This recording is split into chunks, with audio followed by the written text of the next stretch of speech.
Incoming transmission. The Klingon word of the day is dog. These are the voyages of the starship Enterprise.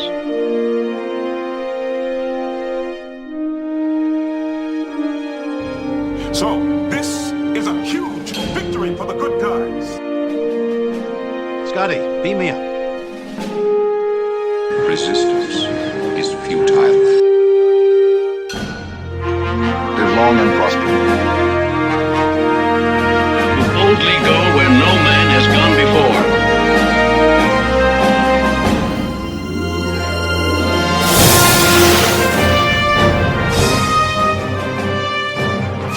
Greetings and welcome to the Computer Resume podcast, the show covering the entire Star Trek franchise in chronological order for fans new and old. I'm your host, writer-comedian Mr. Todd A. Davis.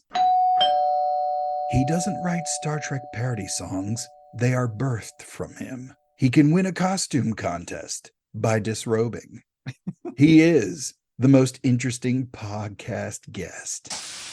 It's Ian Ramsey. Yeah! How's it going, buddy? How you doing? Good. How you doing? It's good seeing you again. Yeah, good to see you too. People don't realize how accurate that intro actually is. Let's go back to the beginning. Let's start with you. Where does your Star Trek fandom begin? Were you single digits, high school, college? Did a relative, bring you into the fold, as it were? When I say I'm a lifetime Star Trek fan, I'm not exaggerating. From my perspective, I came into this world already loving Star Trek. Wow. And that is because my dad is a big Star Trek fan. And so he had the original first 5 movies on VHS.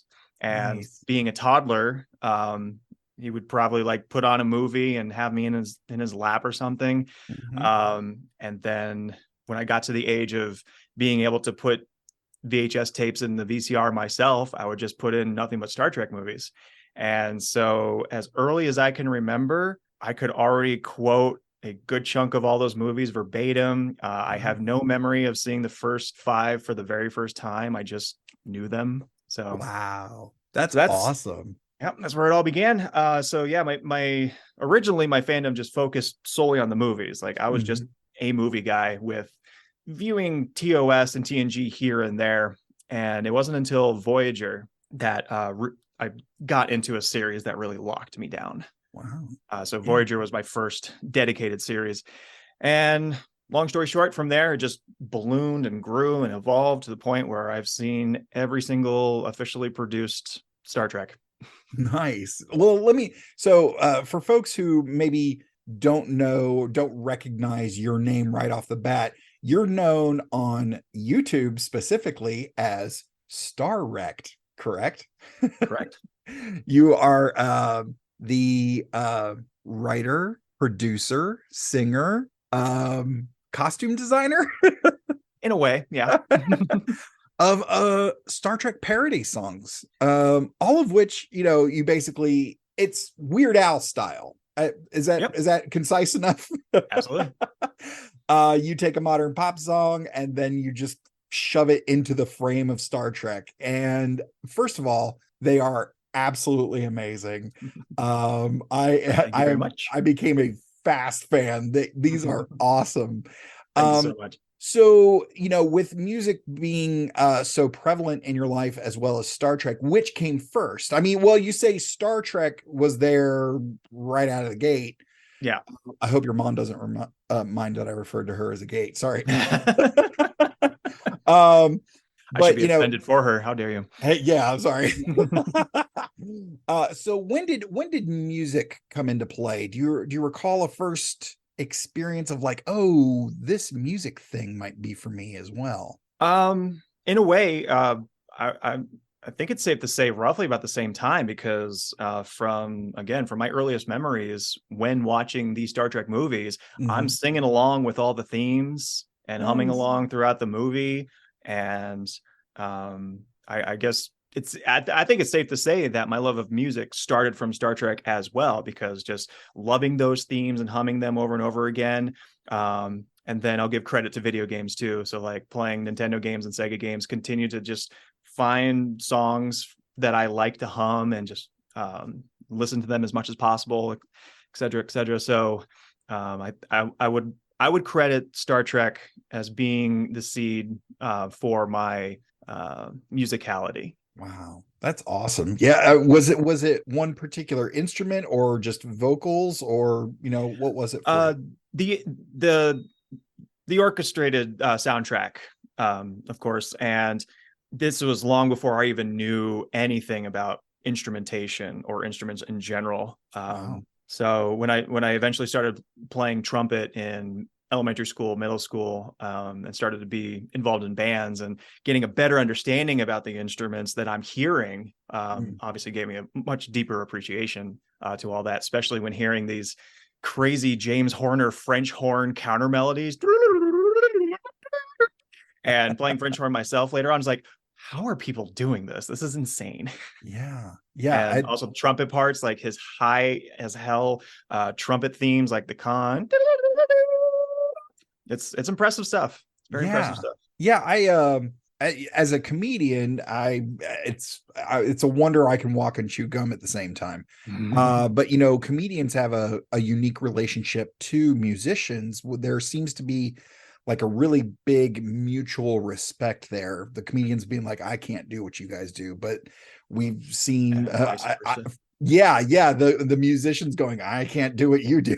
So there's that mutual respect. But looking at some of the different types of music that has been presented over the last better part of 60 years of Trek, we've seen it go through a lot of different stages, and here pretty much the shift with beginning with J.J. Abrams, that music took on a much more dramatic, I mean, it was always dramatic, but this was more like suspenseful, and I feel like it was more punchy, if that makes sense. The JJ movies definitely, and also Michael, oh my god, I'm gonna be so embarrassed if I mispronounce his name.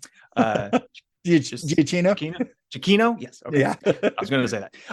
So Michael Giacchino's just style in general, but the intensity, the intense musical cues of Nero's ship, and any sort of battles, like that intro piece, when the Kelvin gets attacked, is incredible and amazing. So I honestly think Michael just continued what was already, I mean, at no point did Star Trek ever have a bad soundtrack in the movies. Every single composer knocked it out of the park for their respective film. And music has always played a very key role in Star Trek, for sure, because, and I think it was an interview with Cliff Eidelman, who did Six, talking about how he was very appreciative of Nicholas Meyer giving him that orchestral moment. There are so many movies, particularly if you have John Williams composing your movie, there's so many times where there's going to be a long establishing shot or tracking shot, and the director, whoever, just lets John Williams do his thing. And Nick Meyer, or Cliff Edelman, noted specifically that he was glad that Nick Meyer gave him those opportunities to let his music carry a moment. The most notable one that I can think of is when they are escaping from Ruropente, and the camera zooms away from them as they're approaching this massive ice cliff. And you just see how alone and isolated and essentially dead that area is, combined with the very tragic music, almost like making you think, oh, they're not going to make this. And it's interesting that you mentioned that scene. I'm going to go back to that first J.J. Abrams movie in 2009, the opening scene, which we mentioned. But it was interesting that the moments that they chose to drop the rest of the sound effects out and have a very dramatic battle and the birth of Kirk happening with zero sound effects, with zero dialogue. It's just music, and letting that play out was such an interesting choice. But I feel like Whereas you would think sound effects and dialogue would help bring you into the story, it feels like the lack of those things allows you to feel the moment more and Yeah, get drawn into it more. exactly. It's definitely a tonal shift. It's kind of, it's the same way that performances, obviously, but editing and camera placement, camera movement and focus basically manipulates the audience where to look and how to feel. Same thing with that moment. Exactly.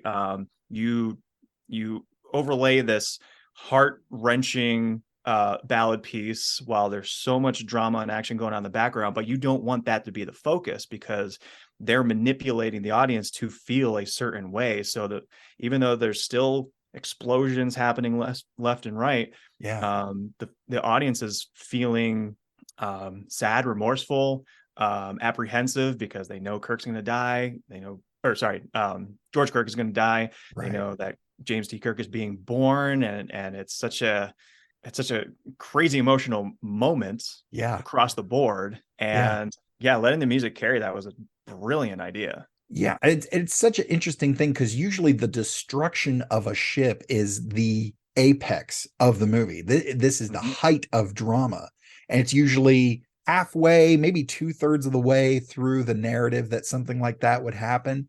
But this is your cold open, man. Like, we haven't even seen the title card yet, and they're showing us the destruction and the loss of a father, the loss of this wife, in losing her husband. At the same time she gained a child. So like that dichotomy of how do you emotionally register something like that, where what should be an event that is the happiest of your life is juxtaposed against the most horrible thing that could happen to a spouse. Yeah, you're absolutely right. One more thing about the sound, and then I'm gonna take us in a little bit of a different direction. Talking about bringing in certain sounds and removing certain sounds, and I've mentioned this a couple times before, but I think talking with a musician about it, I think may get a little bit. We might expand the thought. When the Kelvin goes up against Nero's ship, and it takes that first volley of hits, and there's a big hole blown in the ship, and then someone gets sucked out, and the camera follows them, and the sound cuts off completely. That is such a brilliant move, because I don't think anything like that has been done before in Star Trek. It's sound design wise. But yeah, thoughts about that, coattailing off of what we just talked about of removing the sound and letting the music wash over you. Let's talk about removing all of the sound and letting the visual thing hit you. What were your thoughts and feelings about that? Well, really quickly, I did want to quickly say, because one of my final thoughts before was that people can think what they will and feel what they will about the JJ movies and JJ, and how they're written, and just whether or not that feels like Star Trek or not. I don't care about that. As a movie, as a director, JJ Abrams is a genius. He directed sorry, I'm going to drop an F-bomb. He directed the out of that movie. The really 09 movie.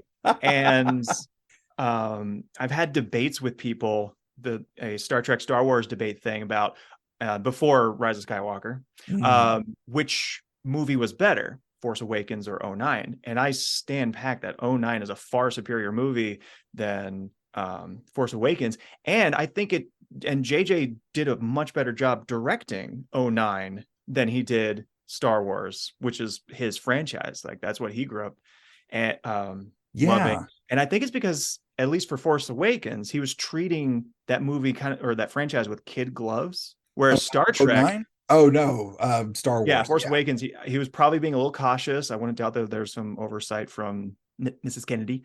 But 09 Trek, he just went loose. And it shows, like, a lot of the creative camera angles with the ships, these creative moments that we're talking about now. So circling back to what you mentioned, it's just another amazing way to manipulate the audience on how to feel. And in this case, it's an intensity. And it's ironic that you build up the tension and the intensity of the scene by removing all the sound. Yeah. Everything. Anything that usually triggers audiences to feel intensity, whether it's visual or audio or whatnot. Yeah. And there's no, and again, completely reversed of the birth scene. There's no music either. Yeah. There's no music until the captain flies over to the Narada on a shuttle. Yeah. And It's wild. So speaking about music in Star Trek, I think most people are going to know where we're going next. We just finished covering not too long ago Star Trek Enterprise. And of course it has that famous, some would say infamous, opening title sequence with, of course, Faith of the Heart.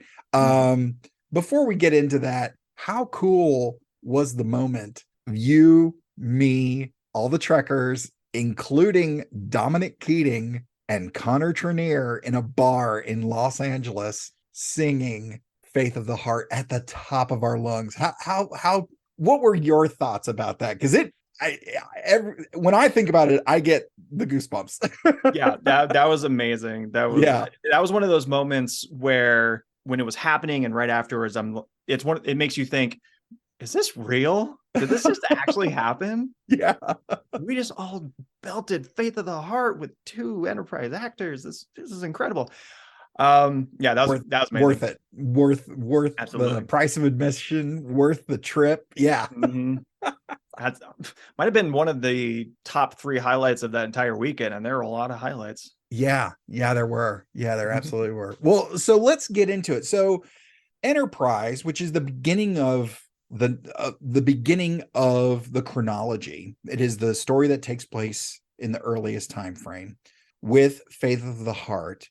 And then for a long time, it was nothing until the original series. This was meant to take place 200 years before TOS? Like 80 years. Really? No. Like from TOS or from Enterprise to TOS? Yeah. Oh, okay. I thought it was bigger than that. I think I bet so many people are yelling at their screens right now. I know it was anywhere between 80 and 100. I think all the advertisements and whatnot just generalized and said 100 years before TOS, but I think more specifically it's somewhere around the realm of 80. An example of that is in the 2009 movie when Scotty makes a reference to Admiral Archer still being alive during his academy. Yeah. During that time. You're he absolutely lived to be right. like 150 or whatever. But it was interesting to go from that early 2000s version of that song, which if you've heard the end credits of this podcast, you hear my very first guest, Gary Horn, doing his riff, his version of how that song makes him feel in a few lines that are just epic, and it has been in our end credits for over 100 episodes now. But then, for the longest time, it was from that to TOS. Well, now we've got New Trek in between there with Discovery and Strange New Worlds. Now, how do you feel about the progression of the music from Enterprise to Discovery to Strange New Worlds to TOS? I know that's a big that's a big question there, but let's break it down a little. Let's start with Enterprise to Discovery, because visually they have very engaging opening themes. But the music is very specific as well. How do you feel about that transition from Enterprise to Discovery? All right, really quick, is this a discussion about the theme song or just music in general, how the show's used music? More centered on the opening themes, but because I know Enterprise was kind of the end of Legacy Trek, or the TNG era, however you want to define it. I'm speaking more about the opening themes here. Okay. First off about Enterprise is me, just like everyone else, practically, when Enterprise first aired and I heard that song, I'm like, what the is this? Where's my instrumental theme that gets me all hyped and ready to go for the episode? Right. So initially I was not a big fan. Jump 15, 20 years later, when I'm doing, not that old, let's say 10, 15 years later. Okay. And I'm doing an Enterprise rewatch, probably for the first time since it aired on Netflix, and just started to reevaluate it. And as a song, it's a great song. Like, remove the Star Trek element from it, it's a great song. And my favorite piece of trivia is it was composed by Diane Warren, who, like, she's a legend in the music world because she's been nominated for like 14, 15 Oscars and maybe won 2 or 3 of them or something. Really? Like, she's constantly getting nominated for Best Original Song. Wow. Yeah. That's impressive. That's really impressive. Yeah. So yeah, the song itself was great. Now the visuals is where I've always been a proponent of the Enterprise opening, because that was the first time in Star Trek where the visuals of the opening credits truly defined what the show is about.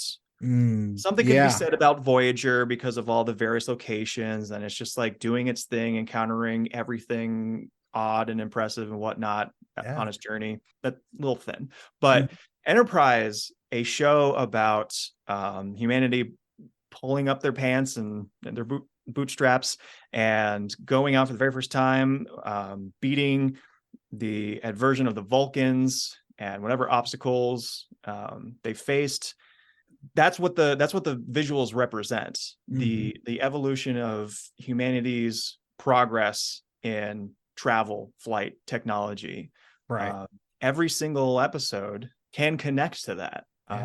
So bottom line, that's what I've always felt. I've always liked the Enterprise intro for the visuals for that reason, is because it was it defines the show perfectly. Yeah. And then I think Jeff Russo's music for most of New Trek, specifically here Discovery, I feel like it's a decent transition from, a song with lyrics to a more orchestral presentation. And of course, paired with the visuals of, now we're seeing these blueprint designs of the ship and some of the equipment and the EVO suits and all of that stuff kind of coming together. I feel like it was it was a really good transition in time from Enterprise to Discovery, where we're seeing, okay, stuff is starting to come together. And then now from Discovery, which was the first of the new Treks, into Strange New Worlds, which is the last of the new Treks so far, that music is such a great homage to the original series, I feel, but it adds in this backbeat, this rhythm, and that just kind of gets your blood pumping. Like it gets you really excited.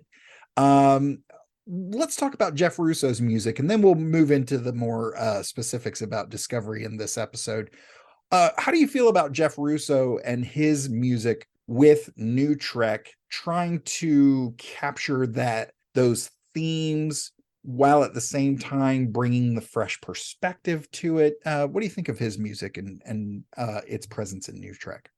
Starting with his themes, in general, they are, I don't want to say they're like subdued compared to other show themes, but they definitely have a tonality to them. It's not a bombastic piece to get you excited.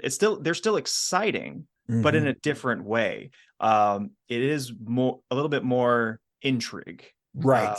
It builds. I feel like it builds. Yeah, it definitely builds.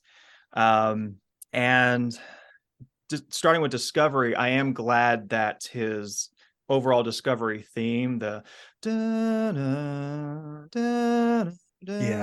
carries into the show. Because again, as a music nerd, I love it when any sort of like theme from an opening or like, let's say Bond, the main title song is woven into the movie itself. Yeah. I love it. Love hearing all that theme used in various ways to invoke, oh, they're in trouble. Oh, they saved the day and everyone's relaxed and everyone's happy.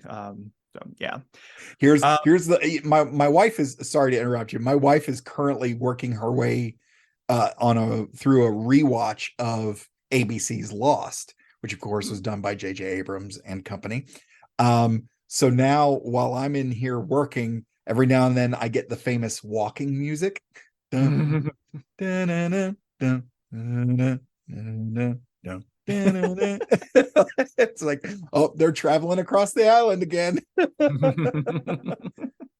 Yeah, so yeah, you know what, you're absolutely right, because I'm a big TNG guy. In fact, we're both wearing TNG themed shirts tonight. Booyah, absolutely. But you're absolutely right. I never really kind of pieced that together. Like Legacy Trek had that more, I guess Deep Space Nine kind of started off slow, but then it was very, it had the slow crescendo at the beginning to this, this very majestic, here's the station, it's so big and powerful, but like TNG, it's very grand. Yeah, yeah, absolutely. And TNG is like, it is big orchestral music, like after that initial to boldly go, bam, and then it does not let up. But yeah, looking back at like Discovery and Strange New Worlds, they rise. They definitely rise. I think it's been interesting looking at shows like Picard, where each season the music is different, because I feel like every season is a different story. And we can get into the Picard stuff a little bit more, because that's a horse of a different color. But let's go back to 2017. Star Trek Prime Universe has been off the air for over a decade, and they announced, hey, Star Trek's coming back with Star Trek Discovery. What were your initial thoughts as a lifelong Trekker about Discovery, especially considering it gleaned so much of the aesthetics of J.J. Abrams' films? What were your thoughts upon first viewing of Discovery? Okay, you ready for some divisive opinions? Oh, always hit me. I'll just say flat out, I am not one of those people who wants a 50-year-old franchise to look exactly as it was 50 years ago. Right. So how the ships were designed, the uniforms, the sets, the technology, I don't care that it doesn't look like a night bright, like all the screens look like night brights from the 90s. Yeah. Or 80s.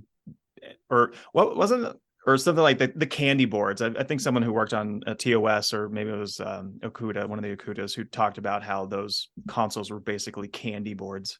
That's so funny. With like pieces you could just pick up and yum, yum, yum. Yeah, because I don't think I've ever heard of them referred to that way, but they absolutely do, now that I think about it. Things you can't see. So yeah, let's stick with Enterprise. So they're Mere Darkly two-parter. Of course, they just grabbed an original series ship and recreated all the sets and the uniforms, and it was great. It was fantastic. It was fun to see that aesthetic in a modern way. It was fun to connect these two shows in that way. And yeah, I enjoyed that just as much as I enjoy seeing a reinvention or a revision of the 23rd century. Because again, in 2017 and onward, why would we want to try and exactly recreate cardboard walls of monochrome colors? Exactly. That's just not what we do. Right. And also let the creatives behind the show do their thing. Because there's countless examples of how the aesthetic and look of Star Trek has changed so many times over its history. Yeah. That I can imagine fans being like, during the motion picture, why do they have things on their heads? What is this? Those aren't Klingons. Why are the uniforms so drab? And why are they those colors? Where's the red? Where's the gold? Blah, blah, blah. And then followed by Wrath of Khan, like, what are these? Like, that looks nothing like the original uniforms. It doesn't look like the motion picture uniforms. What is this? The design of the refit bridge. Like, where's all my shiny colors? Where's all the bright lights? Yep. Sound familiar? So like, it's constantly changing with the times, with who's involved. So that stuff does not bother me at all. That the Klingons look completely different, what I liked most about those Klingons is that they were once again freaking intimidating. Yeah. They looked dangerous again, something that you haven't felt since the original series movies. Because honestly, I hate to say it, but TNG turned Klingons into a bunch of kittens. Well, DS9 definitely turned them into kittens. They were like cranky cats at TNG, but then they became kittens in DS9. You heard it here first, folks. Divisive opinions. Okay. Where was I going with this? Oh, so more divisive opinions about Discovery. So yeah, in general, how they designed the show and how they shot it and everything that was shown visually on screen, I didn't care. I loved it. It was fresh, it was new, and I was in for it. And I'll just drop this bomb now. Season 1 of Discovery is still my favorite. Okay. All right. Cool. I mean, and there's nothing wrong with that at all. What can you point to 2 or 3 things that because of this and this? Starting off with pretty much because it was just new. It was a new take on Star Trek. And obviously, if you're going to bring Star Trek back to the small screen after so many years, a lot of people are thinking, okay, there's been a long enough gap. Give us what we want / are used to. Give us that traditional Strange New World-esque Star Trek. I think if Discovery was more Strange New Worlds, okay, I think the backlash would have been lessened. But to me, having a serialized Star Trek was new, relatively. Few exceptions. Having a darker, more adult Star Trek was new, and I was down for that. I loved the powerhouse cast they put together. Oh yeah. So Sonequa Martin Green coming from The Walking Dead and leading that show. Doug Jones from all of his work was an incredible addition. But I lost it was cool enough when I saw that Jason Isaacs was cast as the captain. Yeah, that was amazing. I loved him. Loved all his work. And then it just blew my mind that Michelle Yeoh was then cast.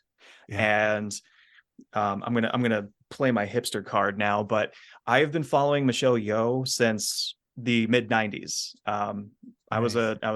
My dad got my brother and I into Jackie Chan and Bruce Lee, so we watched a lot of Chinese kung fu movies. And Michelle Yeoh was introduced to me in Super Cop in '95. Oh yeah, and then when she became a Bond girl in Tomorrow Never Dies in '97, I was like, oh, this is awesome. And I've watched a handful of other Michelle Yeoh movies, and I loved her from a very young age. So when she joined Star Trek, I'm like, yes, I love this. So no one was more shocked and saddened than me when she died in the second episode. Right.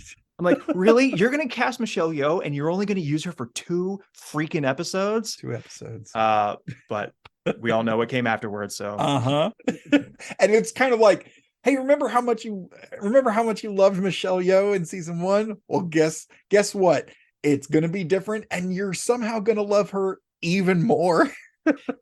Yeah, because I don't think Michelle Yeoh's ever played evil, and she was chewing it up. She looked like she was having a grand old time. Yeah, absolutely. Yeah, because I mean, it's so weird to think that of the big key players in Discovery, that your main, first, number 1 on the call list, Sonequa Martin Green, is, in terms of longevity and things in careers, is actually lower on the totem pole, because you had Jason Isaacs, Michelle Yeoh, Doug Jones, all of these amazing actors as supporting. What a great supporting cast. It kind of makes it perfect though, because hate to circle back to James Bond, but a lot of the times the producer of James Bond don't get big names because they don't want the audience to make that connection with who they are. They just want someone believable in the role. So I think it works. It worked to their benefit to have a relatively unknown lead this show, because then we're more invested about the character than we are the actor. Yeah, I think you're absolutely right. And I don't want anybody to get it twisted. I adore Sonequa Martin Green, but in light of the rest of her cast, it's kind of like, oh, they've been at this for a while and have a shelf full of accolades and resumes miles long. But yeah, you're absolutely right.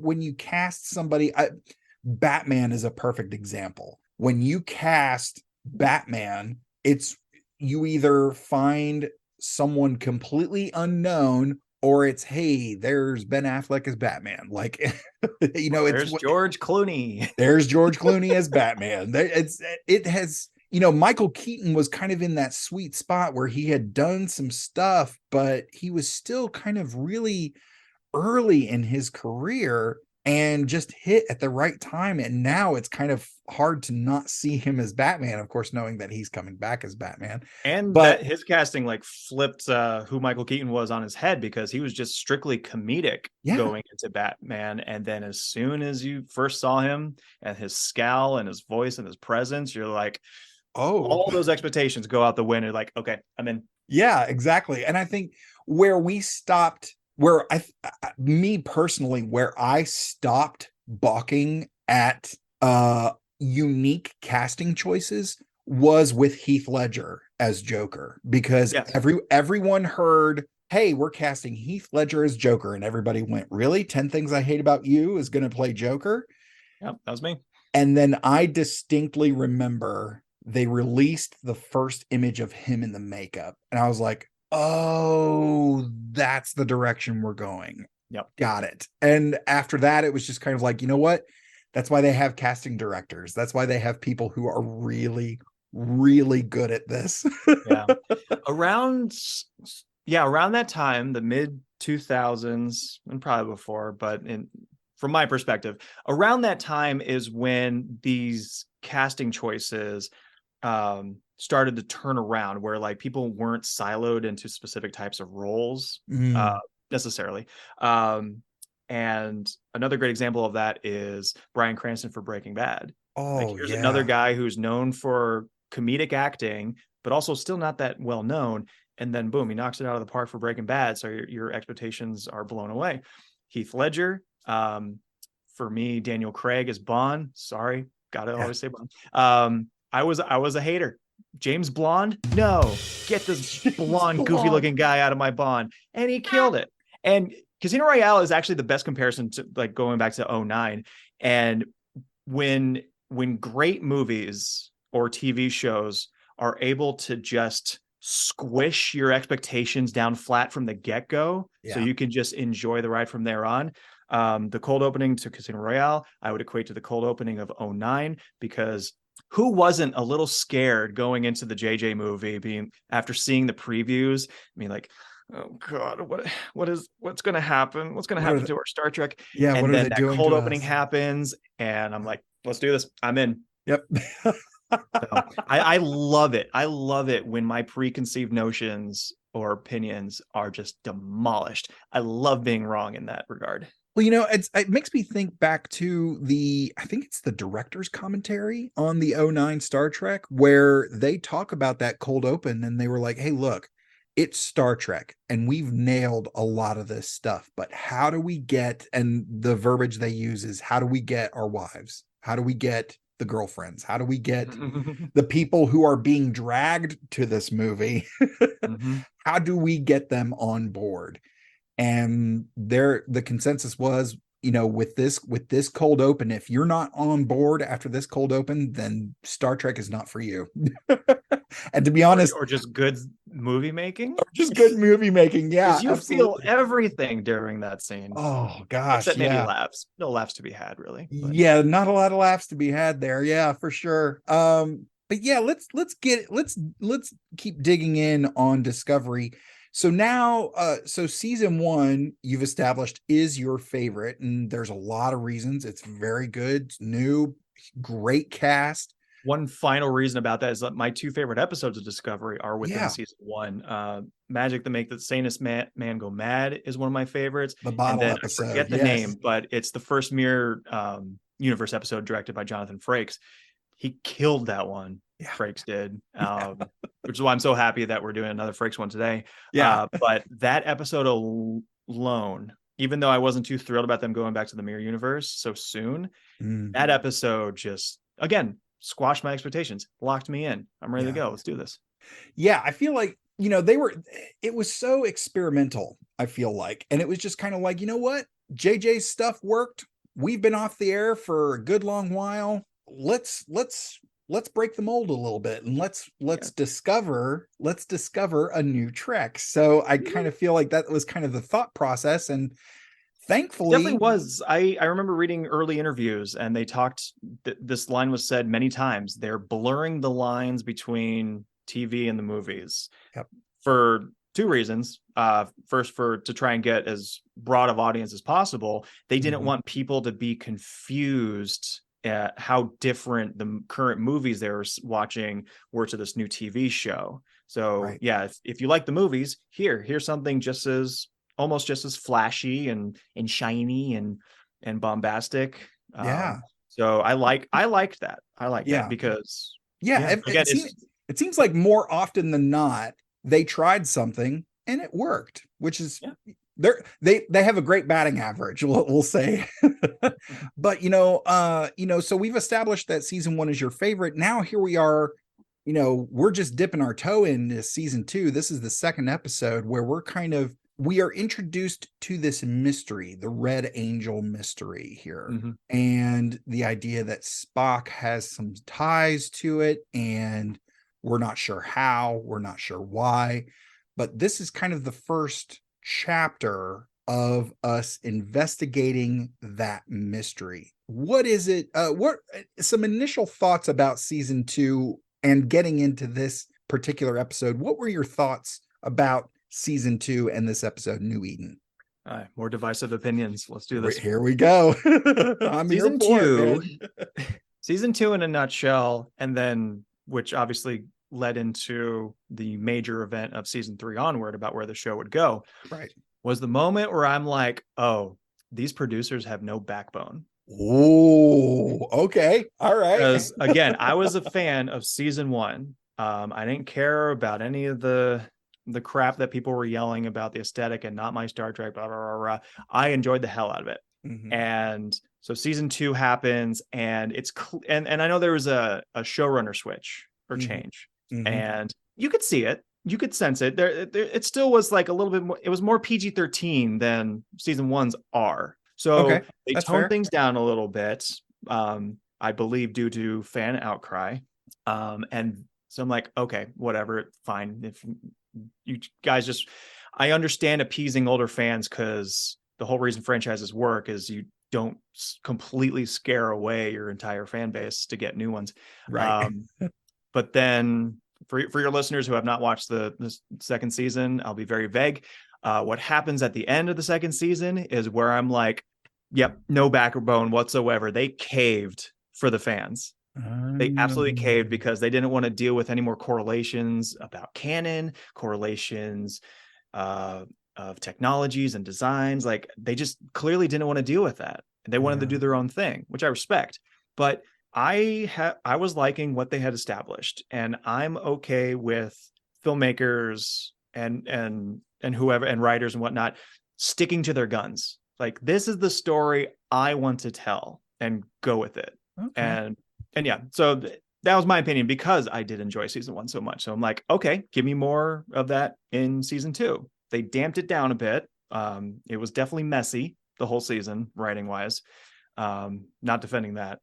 But at the end of season 2, especially when a certain someone dies, and I'm like, why are you guys still doing this? Don't do it. Don't do it. And they did it. I'm like, frick. Yeah. Because I knew it was permanent. It just felt permanent. Yeah. Yeah. It's they had a lot of direction changes. And I've said it before here on the show, the fact that anything gets greenlit, goes into production, and actually sees the light of day is just shy of a miracle.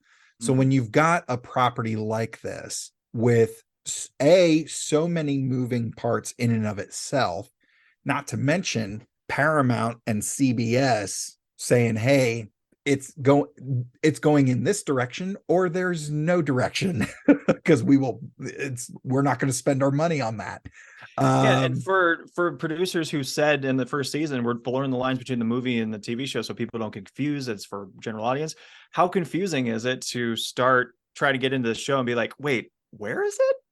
When is it? Why does everything look so different all of a sudden? Like, it became a completely different show.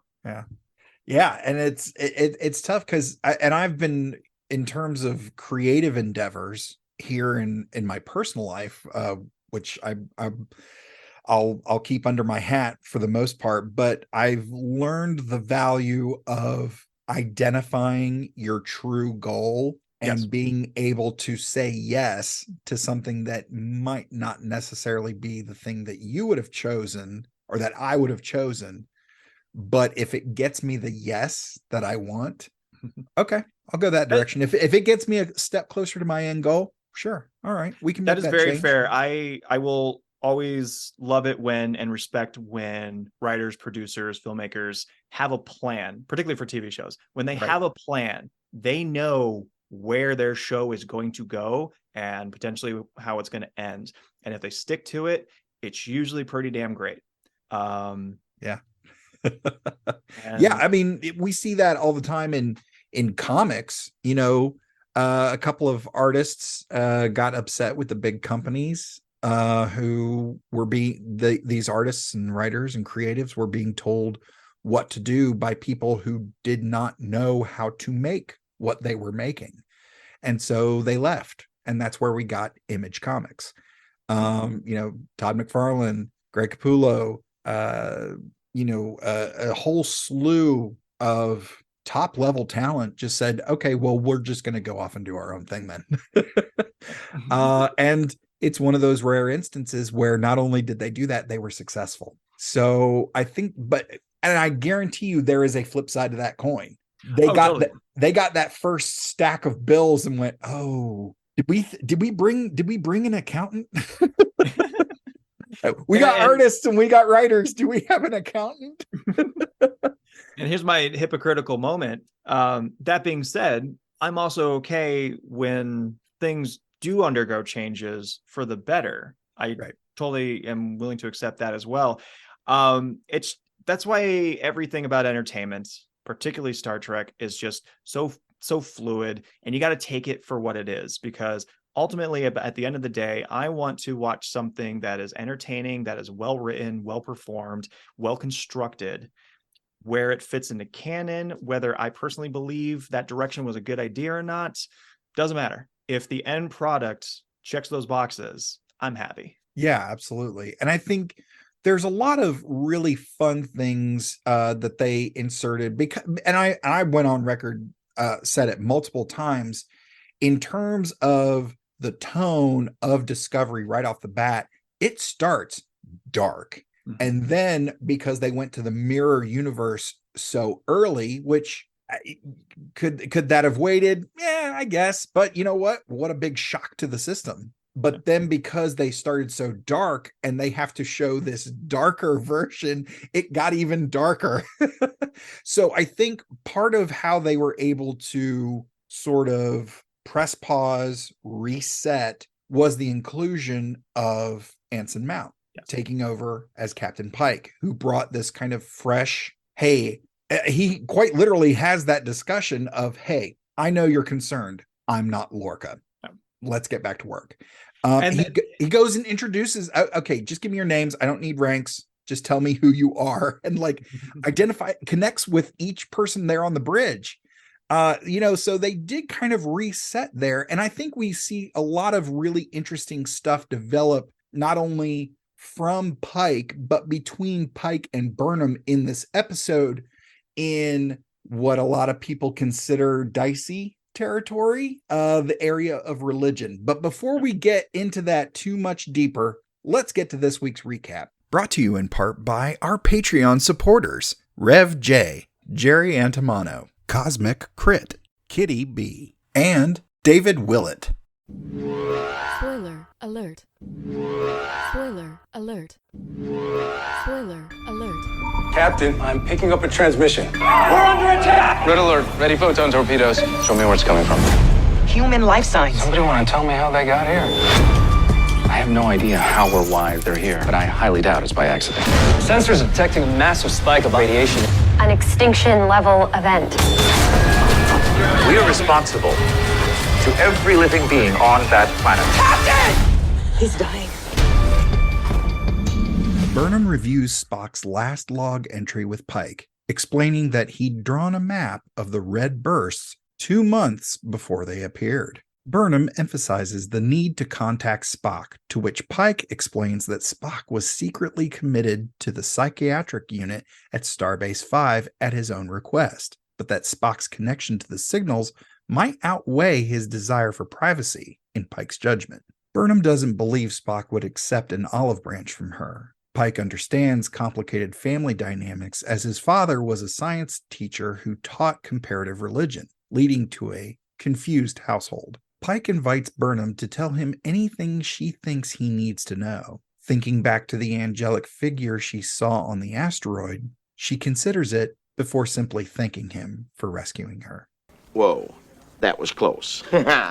Saru calls Pike to the bridge, explaining that they've detected another signal. Tilly explains that she modulated the ship's deflector dish to act like sonar. As Discovery drops out of warp, Burnham pinpoints the signal in the beta quadrant, over 51,000 light years away, which would take 150 years to reach at maximum warp. So you're free Thursday then? Saru suggests using the spore drive, but Starfleet ordered it decommissioned. Discovering the source of the signals was of the utmost importance to the Federation, and Pike believes Starfleet will be cool with it.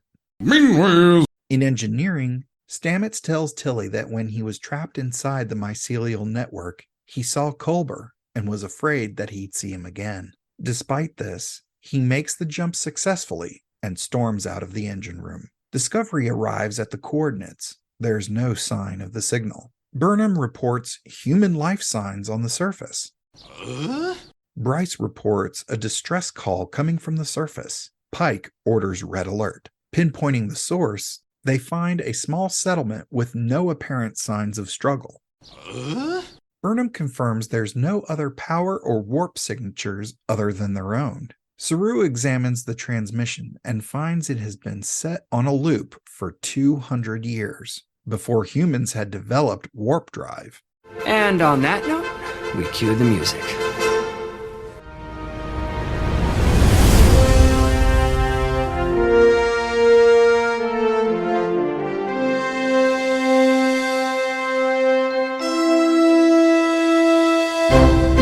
Burnham reveals that the arrival of the humans on the planet coincides with Earth's World War III. Saru pinpoints the transmission to a church in one of the settlements. Pike believes they arrived through interstellar travel, yet Burnham indicates that not one of the settlements shows any signs of even using electricity. As their society is thus considered pre-warp, they're subject to the Prime Directive. Burnham questions whether Pike believes the people were brought there by divine intervention. He replies with a reinterpretation of Clarke's third law, that any advanced extraterrestrial intelligence was indistinguishable from God. I guess.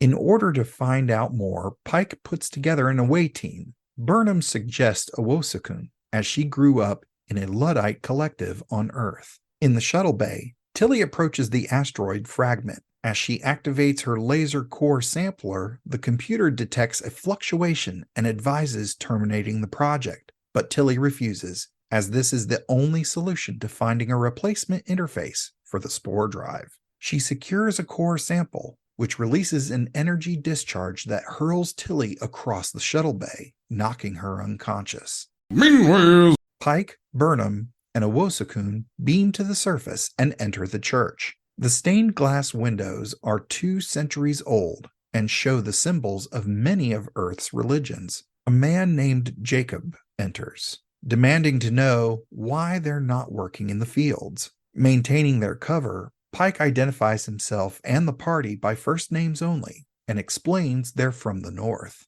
Jacob brings them to the All-Mother, Amisha, at a prayer gathering that night. Amisha tells the story of the first saved, the soldiers and civilians who hid in the church during World War III and were rescued by an angel surrounded by pillars of fire. The angel brought the survivors to the planet which they called Terrelysium and solved the problem of their religious diversity by combining their faiths. Burnham asks for explanations for how they got there. Jacob mentions he has a camera from a soldier's helmet from the time of the first saved, but it's broken and no one can fix it.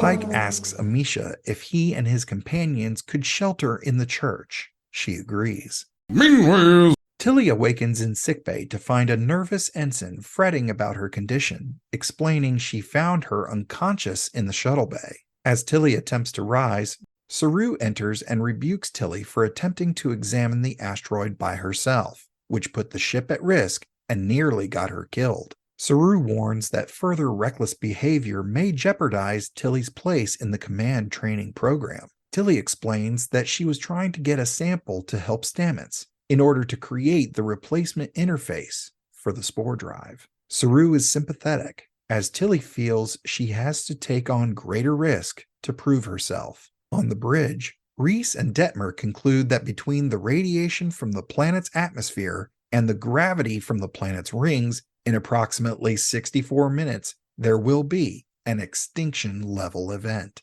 sucks. The radiation is interfering with transporters and comms with the landing party. Stamets enters and adds that the people on the planet below likely can't see the outer ring and won't know what's coming. Great. Saru deduces that perhaps this is what the signal was for. I guess. The landing party descend into the basement of the church to shut down the signal so that no one else will bother them. As Owosakun goes to disable the transmitter, Burnham confronts Pike, asking if he intends to leave the people behind. Pike replies that the Prime Directive applies, human or otherwise. He won't interfere with their development. Owosakun finds the transmitter has been rigged to continue transmitting. Jacob then arrives, explaining that he and his scientist ancestors believed Earth had survived and that there were other humans out there. They maintained the beacon in hopes of being found. Pike tries to explain to Jacob that he's mistaken. Yeah, right.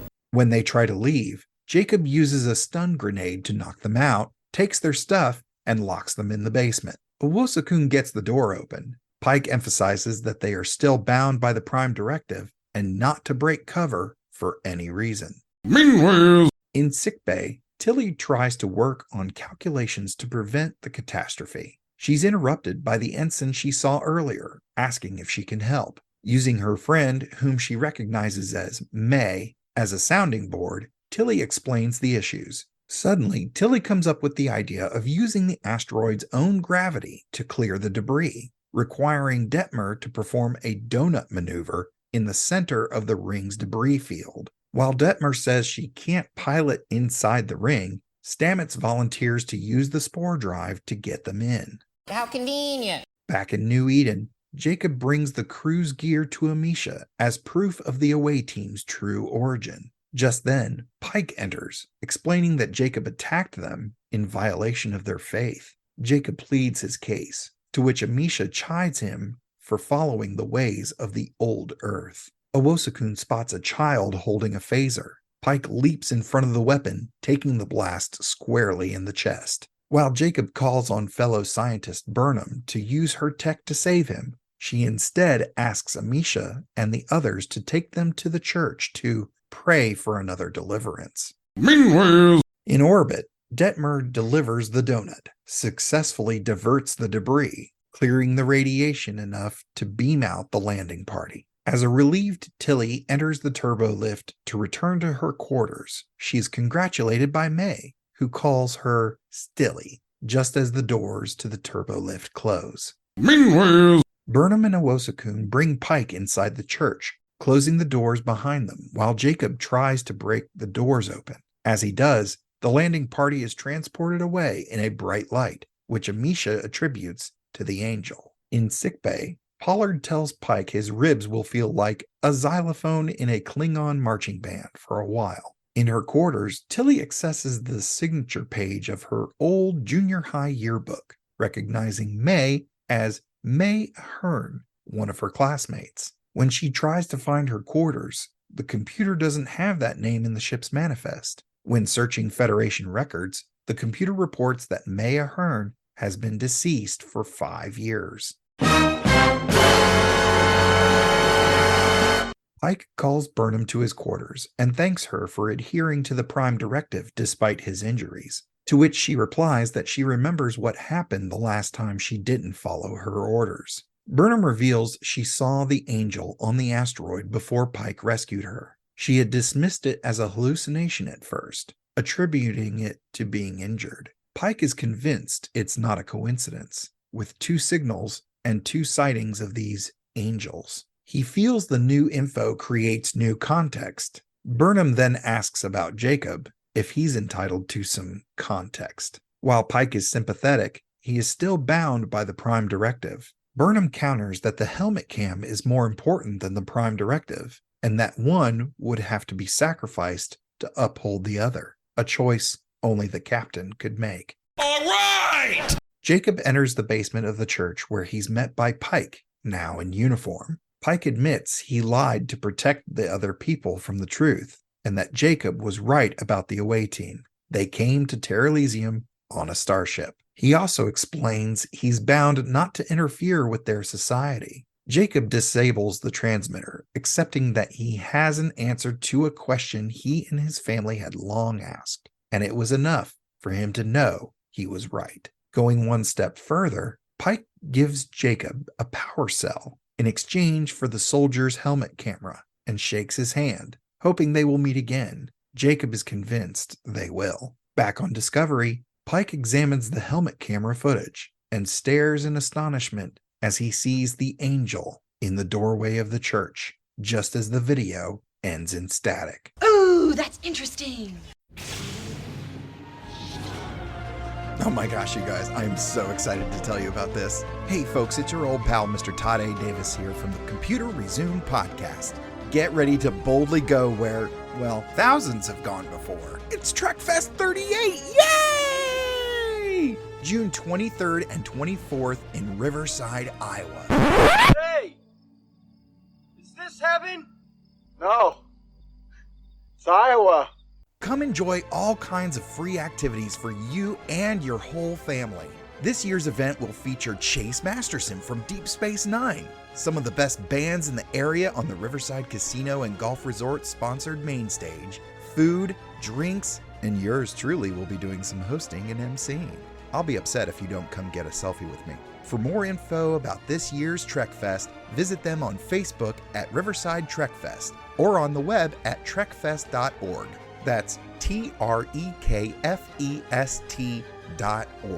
Riverside isn't just where the best begins, it's where Trek begins. Now, back to the show. So, like I said before we got into the recap, there's a lot of interesting things that are presented here in terms of religion. Now, I know religion can be a very, you've given some divisive opinions already. Do you have, I mean, here on the show, the very first thing I put out was a statement saying, like, this is a non-gatekeeper show. So we don't exclude anybody for their thoughts and opinions, their beliefs, anything like that. I've even had some folks on the show who have a religious, not only a religious background, but have served as religious leaders, religious authors. Kevin C. Neese, who's I would consider a great friend of the show, has that amazing book, The Gospel According to Star Trek. And honestly, it's a really good read, no matter what side of the fence you sit on.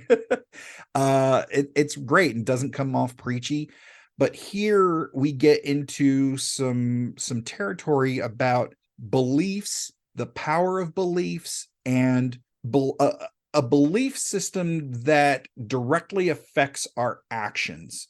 Do you have any thoughts, opinions, I'll go as far as to say life experience with religion as it is kind of presented very loosely here in this episode? Yeah. I grew up in a rural area of upstate New York. So people going to church and being religious was very common. Mm-hmm. In fact, sometimes I felt like I was in the minority because, truth be told, full-blown atheist right here. Okay. And I'm sure I'll build upon that later, but I wanted to start with my main feeling about Star Trek and religion is that I always like it how Star Trek leaves everything open-ended. I may be an atheist and I don't personally believe in any of that. And I personally believe there's a scientific reason for practically everything.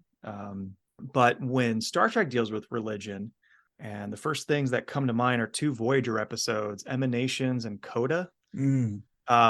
Yeah, throughout the episode, both episodes, they do kind of give a reason of why these things happen. Like in Emanations, they're not going in the afterlife; they're just transporting their body on an asteroid. Whoop-de-doo.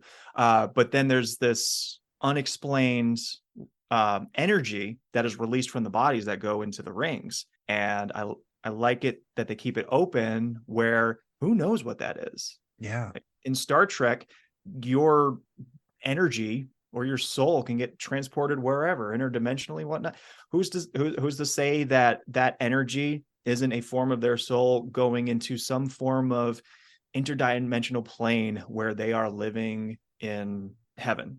And then Coda, the thing about afterlife, and feel like I should have just ended with Emanations. Coda I don't remember as well, but I do remember one major theme about it is again the afterlife and whether or not people believe in it. And even Janeway, if I recall correctly, was just point blank asked whether she believed in an afterlife, and she kind of just shrugged it off as saying, I don't know. I know scientifically what happens to people when they die, but as far as anything after, no one can know. Yeah.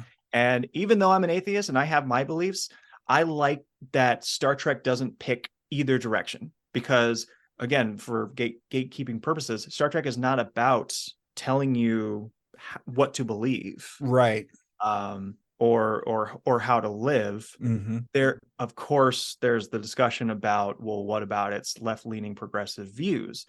It all still boils down to Star Trek just wants to show and represent the best of humanity. Yeah. And I might ruffle some feathers with this comment, but a lot of the progressive left-leaning views in Star Trek, I personally think, is better for humanity. That's what gets people seeking peaceful solutions to things. It's what makes life better in general, and make everyone happier. And so it's like anti-war, it's anti-extreme capitalism, it's pro universal education and universal medical care, and those are things that are beneficial to humanity. So Star Trek's not going to be like, you should believe the left wing or be progressive, be liberal, blah blah blah. No, they're telling stories about how if you believe in humanity wanting to improve itself and wanting what's best for other people, this is how it's done, or this is a way it could be done. Right. So yeah, it has its bias, and it has certain messages it does want to try and throw at the audiences, but it's not bashing you on the head most of the time. A lot of the woke Trek people will completely disagree with me on this. Right. But it really isn't. Yeah. It's not bashing people over the head. It's showing humanity at what could be its best. And that includes letting people of color and women and non-binary folks or trans folks lead shows or be characters, because that is, guess what, beneficial for everybody. Yeah. If people want to see it as a negative thing, they suck. But it's letting people in on the party is not a bad thing. Right. You know, one of the big things that I gleaned from Kevin C. Neese's book was well, 2 things. One, contrary to popular belief, Gene Roddenberry was not an atheist. He was not against religion.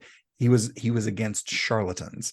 And he actually does a deep dive on the interviews with Gene and cites his sources about all of that. That being said, the other big item, the big takeaway from Kevin's book, and then I promise I'll stop plugging Kevin's book here, but it's the idea of humanity, and you mentioned that just a second ago, being truly human and humane to anyone and everyone.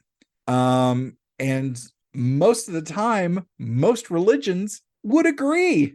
It's in their religious text.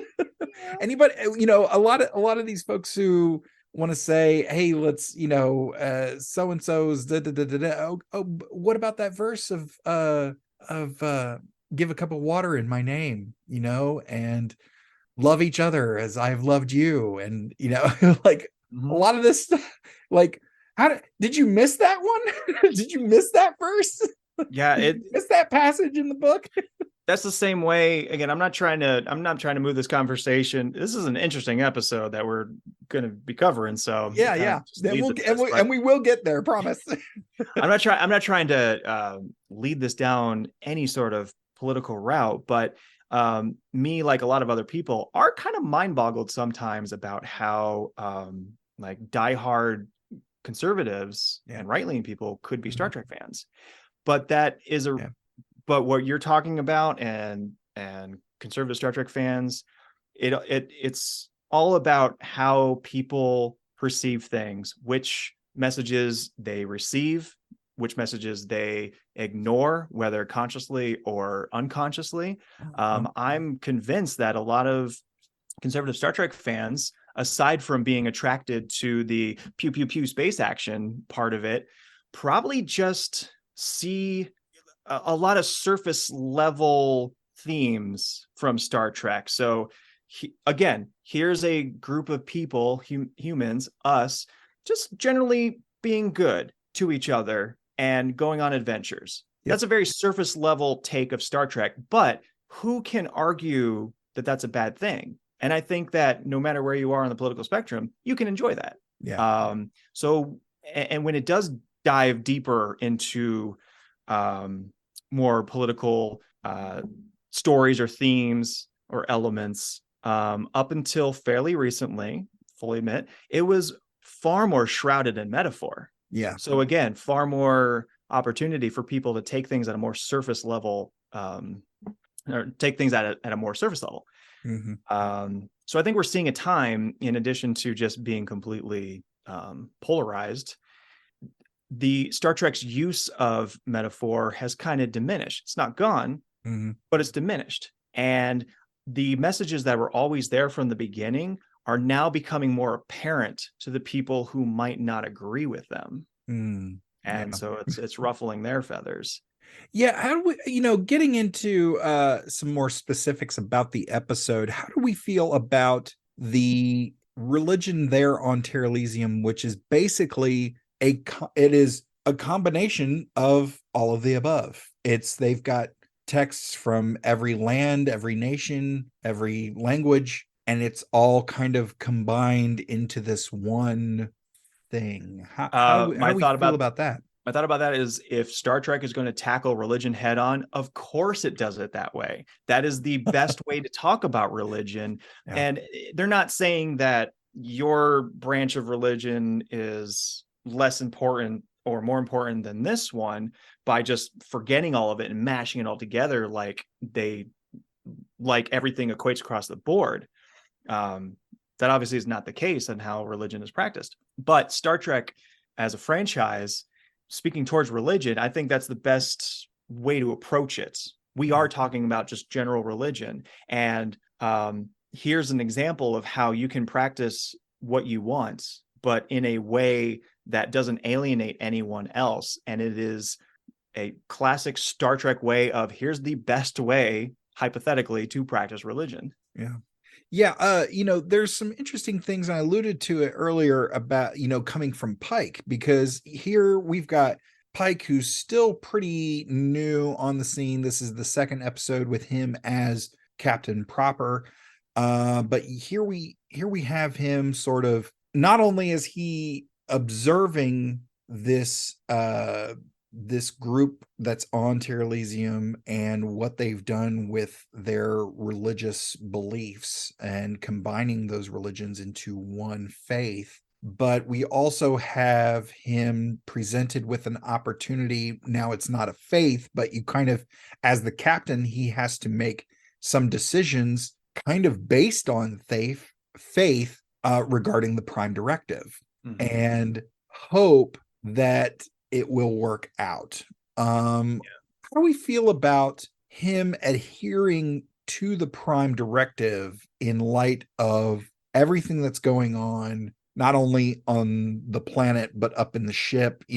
Because they're doing the same thing. They are making decisions about the life on this planet based on whether or not they can see that it's a ship, and adhering to the Prime Directive. Where do you think the Prime Directive falls into this discussion about religion? And not only that, but when it's presented through the leader, which religious leaders, can be great, can be horrible. Any thoughts about this? I'm glad you brought up the Prime Directive, because in my notes rewatching this episode, I'm like, oh, Saru just absolutely broke the Prime Directive by saving that planet. But we can get into that later. I like the juxtaposition of Pike's beliefs, and I don't even mean like religious beliefs, but beliefs of how to handle the situation and the Prime Directive versus Burnham's. And I know that this episode, when it first aired, was heralded by a lot of people of saying, yes, oh, what a breath of fresh air. This is classic Star Trek. I agree, because it is very thematic. And here we have Star Trek once again. They're not saying don't practice religion. They're not saying don't believe in science. They're saying here's how you can be scientific but still be open to other things. And it's also saying, if you practice religion, don't be so close-minded to not be able to accept information, especially scientifically proven information. So, and that is represented by the diversity, the conflict between Pike and Burnham. Burnham clearly is coming from, Burnham's representing the audience members who are thinking, oh yeah, they're so backwards, they're so restricted because they're just following dogma, and they're never going to evolve or grow. We should help them. We, as in like the Starfleet, should help them, like break them out of this. Yeah. And Pike is representing the group of people who, and following the Prime Directive of, no, just leave them be. We are not here to interfere. They can believe what they want. And to have the two top characters of that episode going toe to toe in that regard, I really enjoyed, because neither of them are wrong, in my opinion. Neither of them are wrong, but also neither of them are right. Exactly. There's so much gray area and in so many things, and this is the best way to show that, all the gray area. Yeah, I think, and they really do. Not only do they go head to head together, but I think they really end up kind of showing the complementary, side of it, of you really can't be all in on one or the other, because if you're completely solely faith-based, you're going to ignore some pretty obvious things in terms of the world around you through science. Vice versa is true. Now, it's not that adhering to science eliminates faith, but I think it eliminates the possibility of saying, you know what, I don't know. It eliminates the element of the unknown, of, hey, we haven't figured that out yet, and we can't attribute it to anything. So that's where we're at.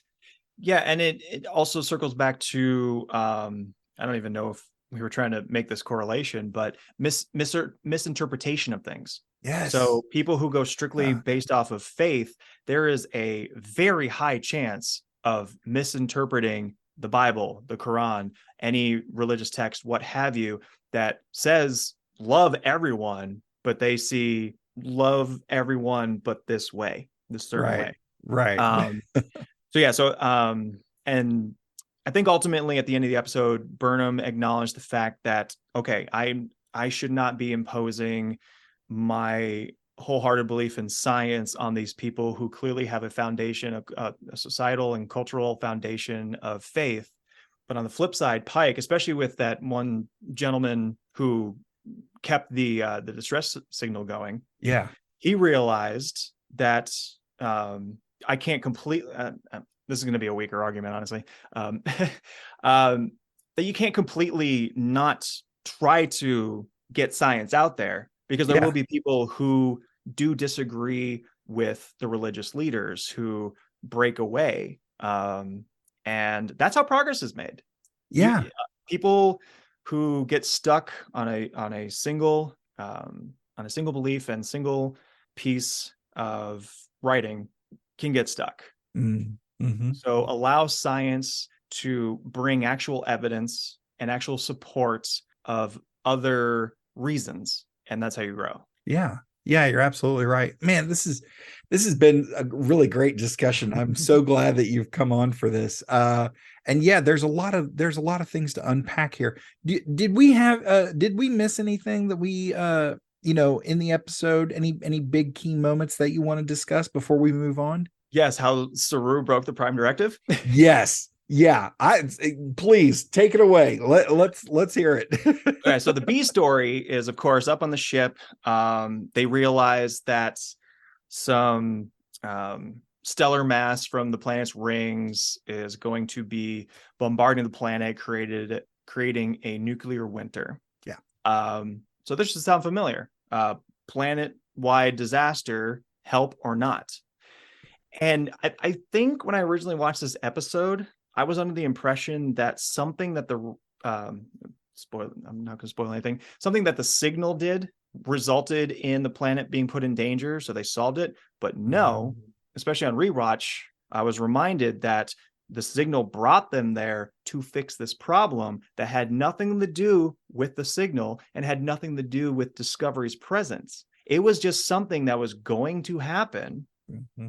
And the Prime Directive states they shouldn't have done anything. That was a naturally occurring disaster that was going to hit that planet. But because a mysterious red signal brought them there, they presumed that it was for this reason, to fix this issue. And so they did. But technically, that breaks the Prime Directive. Yeah. It's I mean, you can argue it back and forth of like, well, they alluded that they shouldn't, no one on the surface would be able to see the ship, because it's out past the rings. So there's that element of, hey, if they don't realize that we've altered it, have we broken the Prime Directive? From a societal standpoint, yes, but from a natural evolution standpoint, right. That event was supposed to happen, and anything on that planet, human or otherwise, was going to die. Yeah. Yeah, you're right. It's a tricky situation for sure. And again, with them being humans and us trying to figure out, okay, how did you get here? What does this all mean? And all of that stuff. That was definitely the gray area, because they're not natural to, it's like kind of like the discussion about the Baku. Like, they're not native to that planet. Yep. So I think that's a loophole that a lot of people in Starfleet would want to go through in order to save lives, which of course is fantastic. I'm not debating the merit of the Prime Directive, by the way. I'm just poking holes wherever I can. That's fine. So there's that loophole that people can take, absolutely. But that doesn't negate the fact that this was a naturally occurring phenomenon that would have eliminated any life on that planet, whether they were supposed to be there or not. Right. Yeah. Yeah. It's interesting. And to be honest, looking at certain things that came up in the episode, stuff that's happening on the planet, the decisions that Saru is making about the future of the planet, the imminent future of the planet, and then looking at stuff going on behind the scenes, with this new season of Trek and the direction that it's taking with this new storyline with Pike at the helm and us investigating the Red Angel. All of these things boils down to one question, because someone is making the decisions. So we have to ask the question, lovingly, of course, who do we blame? Akiva Goldsman wrote this story along with Sean Cochran. Now, Akiva Goldsman's last work in the series was Discovery Season 1, Episode 15, Will You Take My Hand, which we discussed with comedian Melly Kazel on Episode 101. And Sean Cochran is also not a new name. Sean's last work was season 1, episode 10, Despite Yourself, which we discussed with pop artist Sensei Ha back on episode 96. The teleplay was penned by Vaughn Wilmot, whose first credit was Star Trek The Next Generation back in 1987, season 6, episode 26, Descent. He was a Bajoran security ensign, uncredited, of course, but he did the teleplay along with Cochran. And this episode is directed by Jonathan Two Takes Frakes, whose last work was also season 1, episode 10, Despite Yourself. Now, after his initial run on Next Gen, Frakes would voice the character of David Xanatos for 33 episodes of Disney's Gargoyles. And as far as guest stars go, we've got Sheila McCarthy as Amisha, the All-Mother. Her first credit was season 2, episode 6 of a show called Hangin' In, 1981, the episode The Princess and the Pea. Then she did 2 episodes of The Littlest Hobo in 1984. She did various characters in 6 episodes of 4 on the Floor. That was in 1985. She made an appearance in Die Hard 2 back in 1990. She did multiple voices in 13 episodes of Rupert. That was in 91. She also did some voice work in 13 episodes of the Free Willy animated series. That was from 94 to 95. 36 episodes of The Busy World of Richard Scarry. That was from 93 to 97. 47 episodes of Emily of New Moon from 1998 to 2000. She made an appearance in the film The Day After Tomorrow in 2004 and did 2 episodes of Orphan Black. That was in 2015 and 2017. She played the character of Connie Hendricks, but this is her first appearance in the franchise. And then as Jacob, we have Andrew Moody from Ottawa, Ontario, Canada. So, hey, Canadians, here's one of your folks. His first acting credit is season 31, episode 17. I actually had to double check that to make sure I was reading it correctly. But yes, season 31, episode 17 of The Magical World of Disney. And that episode was titled The Liberators, which was in 1987.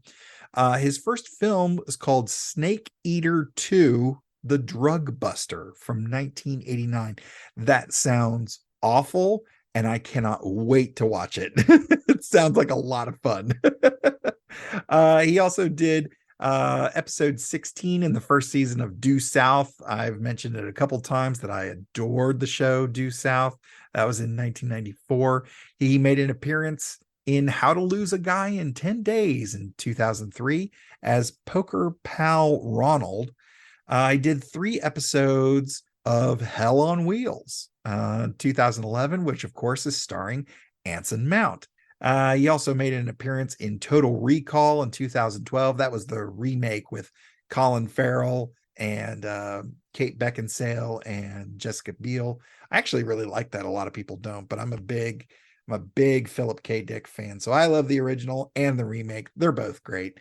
But then Andrew Moody would do 7 episodes of Orphan Black. So we've got an Orphan Black connection here. He played the character of Simon Frontenac. That was in 2017. And this is his first appearance in the franchise.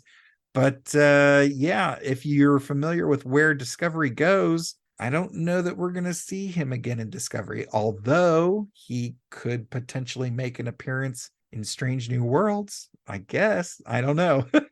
So I think I know where you stand on this, but I am going to ask the question that we ask every week. Ian Ramsey, is this episode of Star Trek Discovery essential viewing? If somebody is sitting down and watching Star Trek for the first time and they come to this episode, New Eden, is this a must-see episode or can they skip it? I think it's must-see.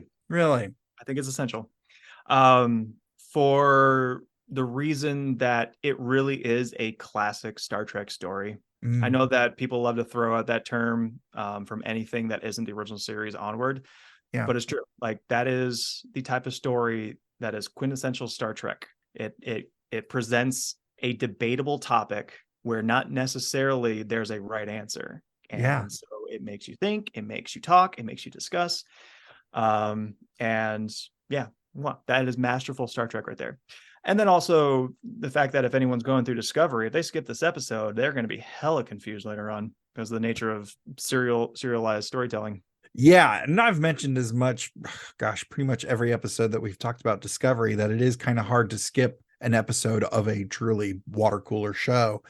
And looking at this in terms of the overall narrative, it does feel like a self-contained adventure, which, you know, down the road with Pike, once we get to Strange New Worlds, that's the MO. That is the standard operating procedure for Strange New Worlds, is getting back to those episodic adventures, but with connecting character arcs, which they've done well, but that's a discussion for a different day. In looking at this episode, yes, you're absolutely right in terms of the narrative. If you skip it, while it is self-contained, if you skip it, you're going to be confused down the road. Yeah. But looking at this, I feel like through the eyes of Burnham, who she is our protagonist, we're seeing most of this story largely from her perspective. This is a big part of her continuing journey of discovery, and not the ship. I'm talking about personal discovery. You know, we had season 1 was her rediscovering her humanity. And now I feel like season 2, maybe she's discovering something else. I haven't really quite put my finger on it yet. It's about, man, we're going full circle for many things. It's about releasing your preconceived notions. Yeah. I feel like for Burnham, because when, again, I think Burnham represents a good chunk, if not the majority of the viewership that would be watching this, where she's thinking similarly, Red Angel, powerful beings, or mystical godlike beings. There's got to be an explanation for this. But starting from this episode and moving forward, especially when they continue, spoiler alert for people who haven't watched, as she continues to investigate what happened with Spock and what he's experienced and what he's experienced this season, she opens up more and more as the season goes on. She is willing to accept more ways of thinking and not be such a scientific robot. Yeah, you're absolutely right. Which I think leads perfectly into her character in season 3, where due to everything that has happened up to that point, she just lets loose. She then becomes a loose cannon. Yeah, a bit. Not that she already wasn't in other regards, but you're absolutely right. Well, Ian, thank you so much again for carving out the time to come and nerd out with me a little bit about Star Trek. Thank you for having me. Happy to nerd out anytime. Awesome. Well, do you have any parting thoughts before we start to wrap it up about the episode, the series, the franchise, your experience on Computer Resume podcast? Any parting thoughts before we go? Well, starting with the latter, this has been great. It's been great to talk to you. Finally getting some good solid one-on-one time, because you were a busy bee during the Shuttle Pod show. Yeah, I was. And yeah, this is fun. I genuinely love nerding out. Like, my heart rate increases and I get the tingles when I just get to go all out nerdy. Love it. So much fun. About this episode, I think it was really great. I think it was that first stepping stone into the new direction that Discovery was taking, even though I lambasted it earlier about the producers not having backbones. It's not to say it's bad. It was trying to find its feet, not only as a show, but within the franchise. That's the thing about these new shows, is they have to find their feet within the franchise as well, because even though I'm not a canon purist, you still gotta slot yourself appropriately into a massive franchise like this. You can't be completely disconnected. Otherwise, just make your own thing. Yeah, you're absolutely right. Sorry. No, I didn't mean to cut you off. Go ahead. And my final thought about the franchise in general, it is a fantastic time to be a Star Trek fan, because the The classics are still going strong. Like they are available most of the time to stream at the majority of the big popular streaming platforms, assuming that everyone somehow gets the ability to watch them. So it's always at your fingertips. And every single new Star Trek has its own merits. Some are better than others. That's a whole different discussion. But boy, does every single one, for the most part, inject so much new life into this franchise where even though the 90s were the golden age of Star Trek, I think the reason why Enterprise failed, don't attack me, in terms of viewership, quote unquote, air quotes, let's put air quotes around it for sure. I totally believe in franchise fatigue because DS9 was not, DS9 being the outliner, but in ways it was shot, shown, produced, and just overall look and aesthetic, it was almost identical to TNG. Voyager, even though I'm not going to deny there's evolution through all these, but Voyager was still kind of like the next cog in the machine that had very similar ways of being shot and the stories and the look. And then same thing with Enterprise. It still was different, and it tried to do something different, but it still felt within that machine. And I completely understand why people would have gotten completely tired and over it by the time Enterprise rolled around. This new era of Star Trek, Discovery is completely different from Picard, which is completely different from Lower Decks. Lower Decks is completely different from everything. Which is completely different from Strange New Worlds. The only correlation you can make is Discovery, obviously. It looks pretty darn similar. And then Prodigy, again, completely different from everything else. So I love all these fresh perspectives and fresh takes on this very old franchise that should have new life injected into it. And I think that's where we are. And I'm loving the vast majority of it. Awesome. Well, thank you again for coming out and having some nerdy fun with me. You are open invitation to come back anytime and nerd out with us here on the show. Well, folks, he might have the coolest job title ever. Next week, we will be joined by pop culture business analyst and one half of the Nerdpreneur podcast. Frank Bailey will be here to discuss Short Treks Season 2, Episode 3, Ask Not, which is available exclusively on Paramount Plus. And where can people find you and your hilarious, very well-produced Star Trek parody music videos? And you as well. Thank you very much. I go under the moniker Star Rekt, spelled StarRekt. Gotta stay hip with the kids. Please cut that out.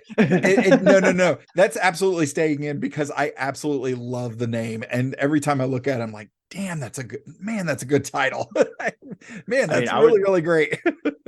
When that light bulb moment happens, like, oh, you can switch the letters around, but it's the same letters. Oh my God. I can do this.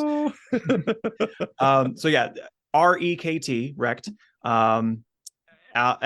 at YouTube. That is the prime focus. That's where the parody songs live. I have various other types of videos that I've made and will continue to try and make, but ultimately it's leading the charge is the parody songs, which I love. I love doing them. They're so much fun.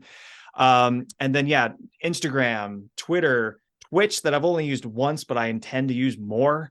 So is there anything upcoming that you can tease, maybe a theme or a style of music that you're currently working on that we can look forward to in the not too distant future? Maybe. Yes, I'm more than happy to bring an exclusive to Computer Resume podcast. More than happy to. I have been working on quite a while, actually, just because I have big visions for this one. My next parody song is going to be a parody of Dua Lipa's Physical called Logical. Oh, you shut up and take all my money. And the reason why it's taken me so long is I'm envisioning trying to do this more involved pop dance video for it. So yeah, it's been a long time in the work and I hope to get it done soon. Okay. Nice. Well, folks, you heard it here first. It's on the way. We'll see if we can't get our hands on an exclusive clip when it's ready to go, and we'll drop it here in the feed. So Ian, where can people reach you directly if they want to give you accolades and compliments and good vibes? Where can they find you? As of now, my DMs and Twitter and Instagram are wide open. But I also have a direct email address, starrektyt@gmail.com. So again, starrektyt@gmail.com. And I am at Mr. Todd A. Davis on all of the socials. From all of us at the Computer Resume podcast, thank you so much for listening, and I'll see you in 10 forward.